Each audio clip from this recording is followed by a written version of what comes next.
Kita berbeda, namun hati tetap sama. Dalam bahasa cahaya kita bicara. Cintaku melintasi angkasa, tak terhalang gravitasi. Dalam gelapnya jagat raya, kau tetap jadi cahayaku. Bismillahirrahmanirrahim. Assalamualaikum warahmatullahi wabarakatuh. Sahabat Dr. Tifa dimanapun Anda berada. Jumpa kembali di DRTF Channel, channel yang insya Allah mengajak dan membawa Anda kepada kebenaran.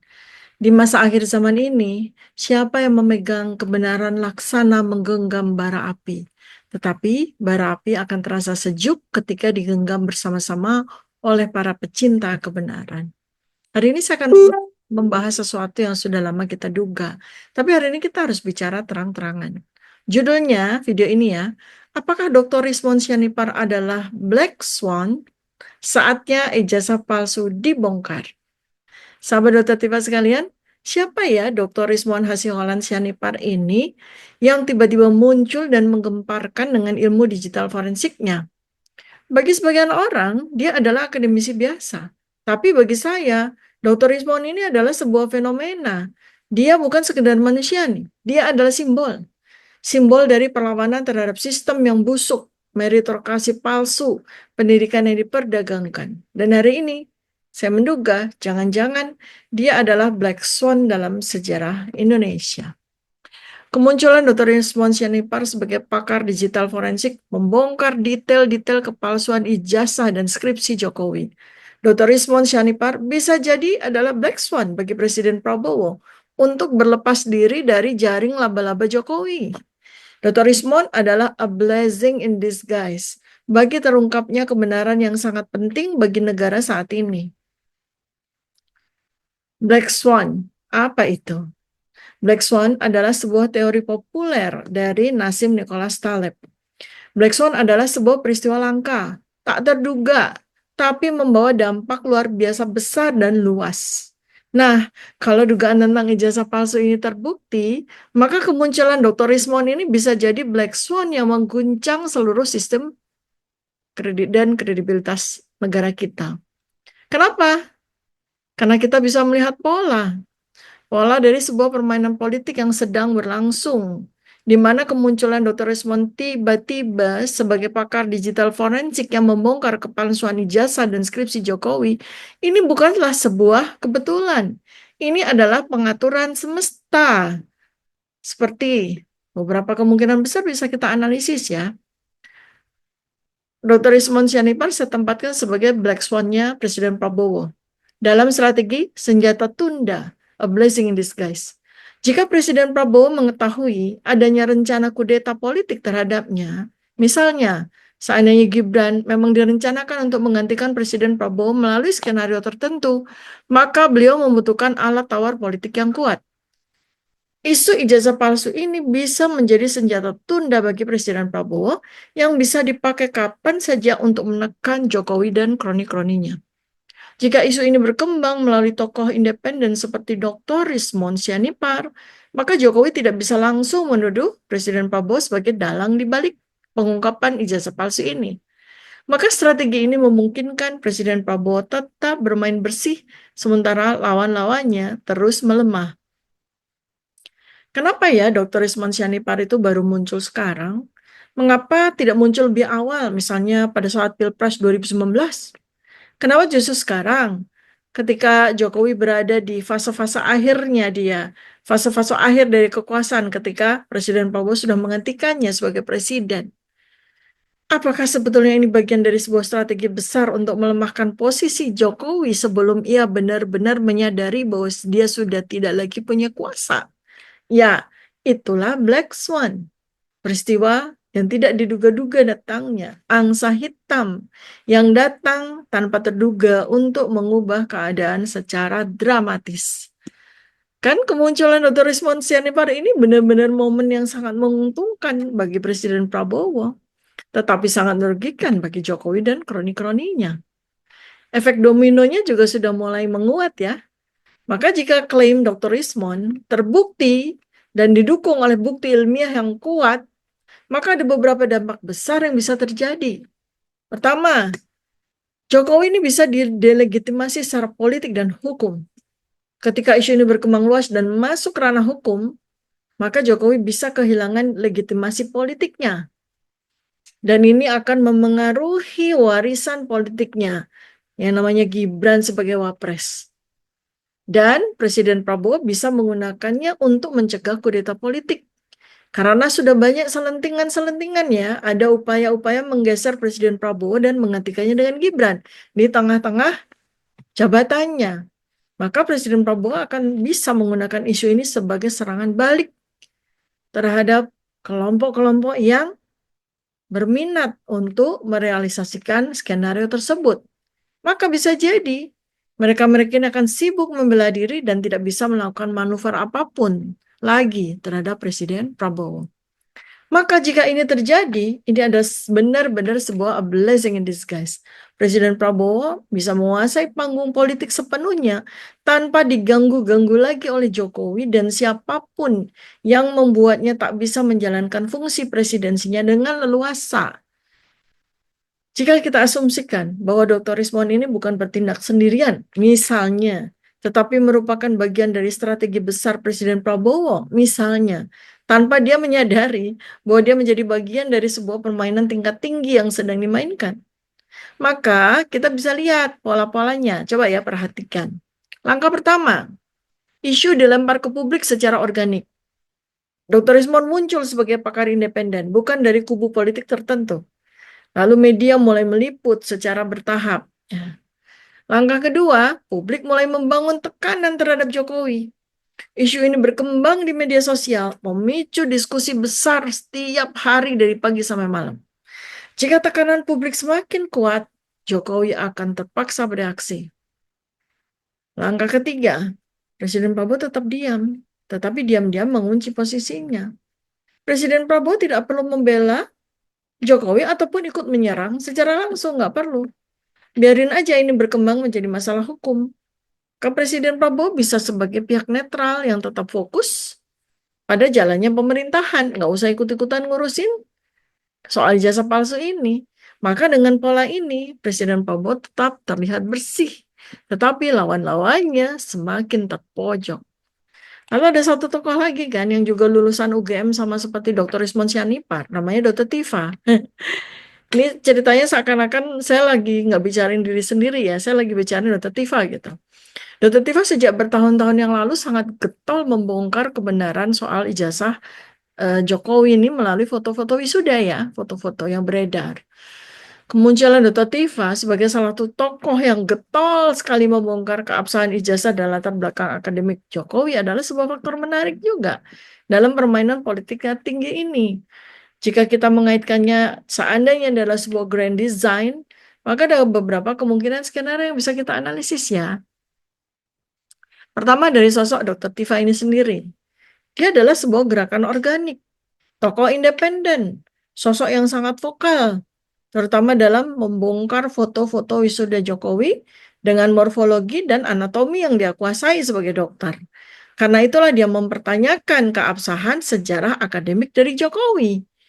Nah, ini kan juga sama, pertanyaan yang sama kita lontarkan dengan Dr. Rismond Sianipar kan. Kenapa sekarang? Kenapa bukan saat Pilpres 2019 ketika isu ini juga sempat muncul oleh orang lain? Dalam hal ini oleh Dr. Roy Suryo. Nah, apakah ini sungguh-sungguh gerakan organik dari masyarakat sipil atau ada kekuatan yang mengatur ritmenya?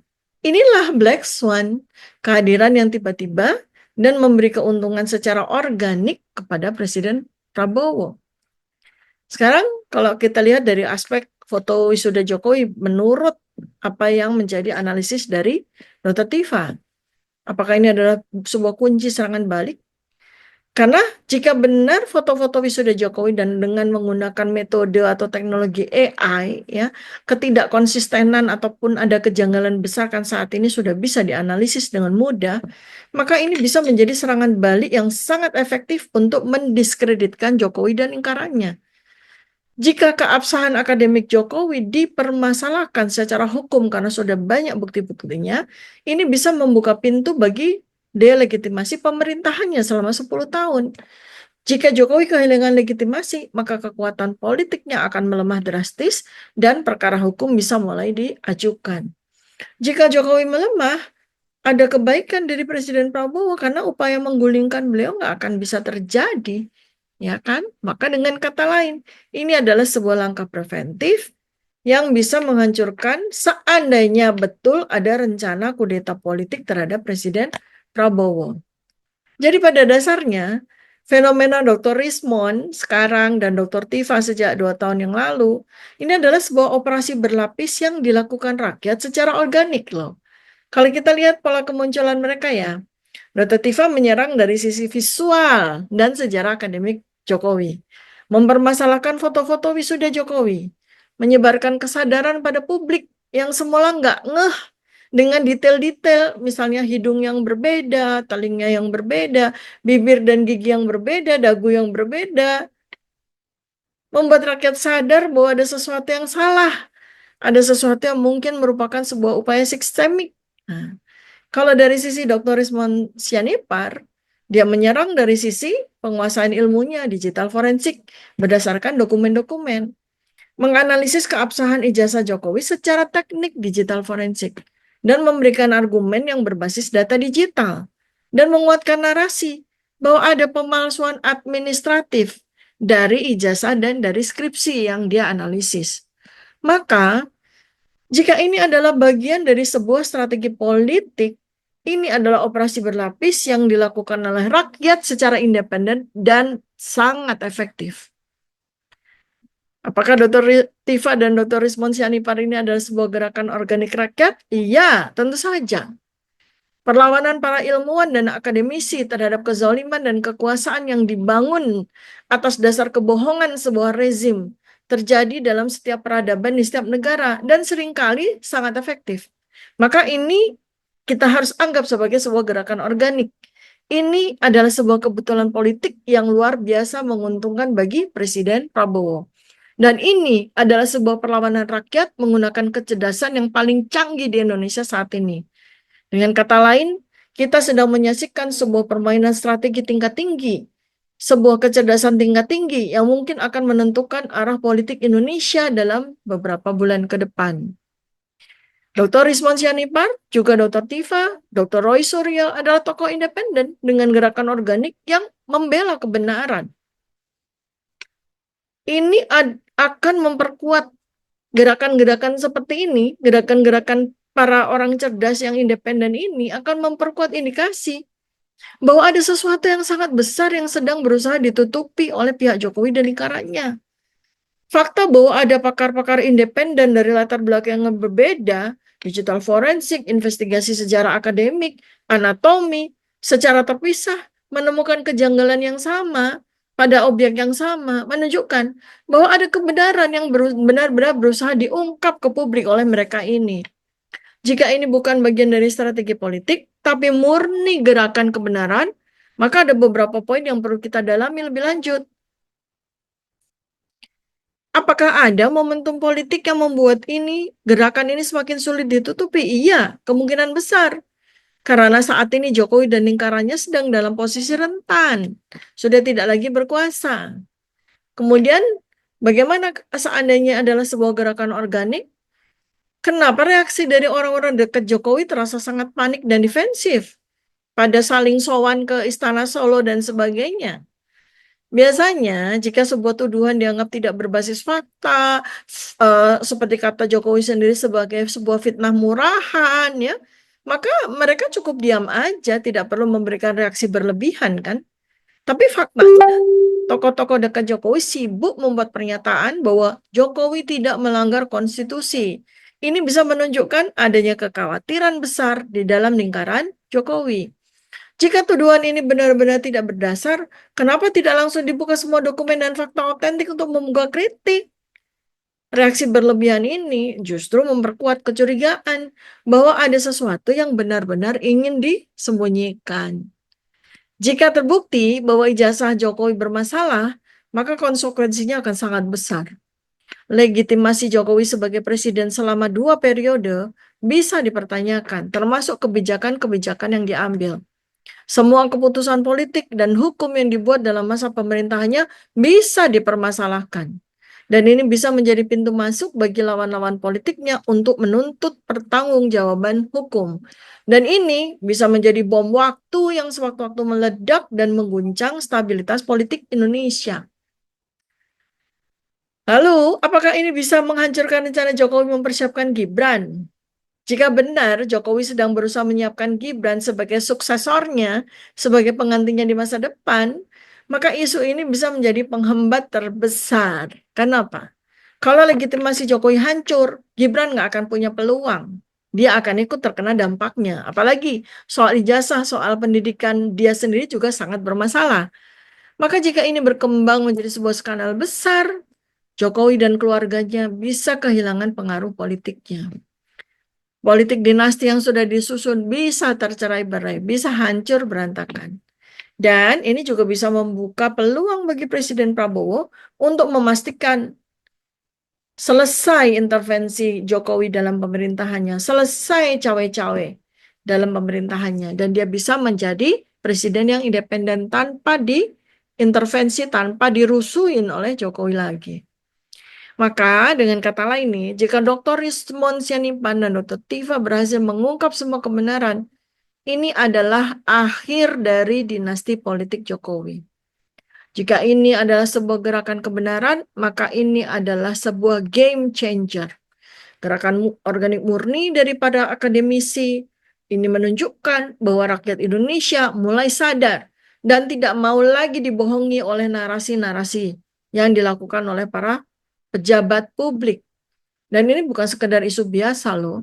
Ini adalah salah satu skandal politik terbesar dalam sejarah Indonesia. Coba kita tanya sama kita sendiri nih.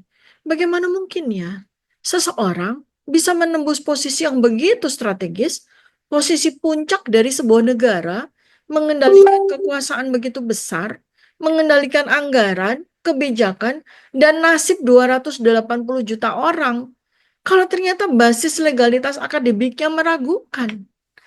Ijazah palsu ini bukan cuma soal kertas. Ijazah palsu ini menjadi alat legitimasi palsu kekuasaan. Dan jika ini dibiarkan, maka seluruh ASN, lembaga pendidikan, hingga perguruan tinggi akan kehilangan legitimasi moral. Sahabat Dr. Tifa sekalian, jika skandal ijazah palsu ini benar, ini bukan hanya penipuan akademik.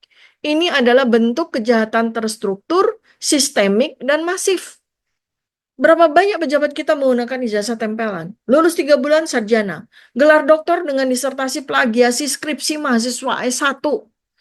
It happens. Sementara rakyat disuruh sekolah formal bertahun-tahun. Apakah ini adil? Apakah ini sungguh-sungguh negara hukum atau negara tipu-tipu? Jadi kalau bukti ini kuat, wow, ini bisa mengubah sejarah Indonesia. Jika Dr. Rismond Sianipar berhasil membuktikan kepalsuan ijazah secara legal dan forensik, maka ini bisa menjadi salah satu skandal politik terbesar dalam sejarah Indonesia. Dengan strategi yang terstruktur, legal, berbasis dukungan publik, berbasis bukti ilmiah, maka peluang untuk membuka kebenaran akan semakin besar. Jika berhasil, ini bukan hanya soal skandal ijazah palsu satu orang, tapi juga soal transformasi demokrasi Indonesia agar tidak ada lagi pemimpin yang bisa memalsukan identitasnya di masa depan. Jika semua langkah ini dilakukan dengan benar, maka kita bisa menyaksikan peristiwa politik yang akan mengguncang Indonesia dalam waktu dekat. Maka hari ini saya ajak Anda semua, buka kembali semua ijazah pejabat publik, audit, telusuri, ungkap terang-terangan. Karena bangsa ini tidak boleh dipimpin oleh penipu. Negara ini harus dikembalikan kepada orang jujur, kompeten, dan amanah. Saatnya rakyat melek, saatnya Black Swan ini menjadi momentum kebangkitan kesadaran bangsa. Bagaimana komentar Anda? Jangan lupa like, subscribe, dan share video ini agar semakin banyak rakyat tercerahkan dan tersadarkan. Jangan pernah ketinggalan video-video berikut dari DRTF Channel. Assalamualaikum warahmatullahi wabarakatuh. Salam kebenaran.